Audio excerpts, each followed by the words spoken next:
অল্প সময় মহান আল্লাহ তাআলার এই জমিনে বিচরণ করে যদি কেউ আল্লাহ তাআলার অবাধ্য হয়ে যায়, মা বাবার অবাধ্য হয়ে যায়, রসুলের অবাধ্য হয়ে যায়, আর ওই মানুষগুলি যখন মারা যাবে সেই মানুষটা তো বেঈমান হয়ে, অপমান হয়ে, লাঞ্ছিত হয়ে, বেজ্জিত অবস্থায় তাকে দুনিয়ার থেকে নেওয়া হবে।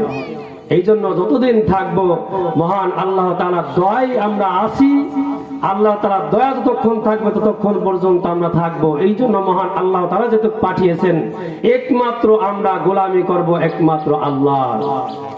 আর আল্লাহর গোলামি করে যদি আমরা পরকাল গমন করতে পারি, তাহলেই মহান আল্লাহ তাআলা আমাদের সাথে যে ওয়াদা করেছেন সেই বিশাল জান্নাতের অধিকারী আমাদেরকে বানিয়ে দেবেন। এই জন্য আমরা সকলেই কিন্তু একদিন চলে যাব, যেহেতু মৃত্যুকে স্মরণ করে আমরা বাকি জিন্দেগি যেন চলতে পারি, সঠিক পথে চলতে পারি, গুনাহ থেকে বেঁচে থাকতে পারি, সেই তৌফিক যেন আমাদের সকলকে দান করেন।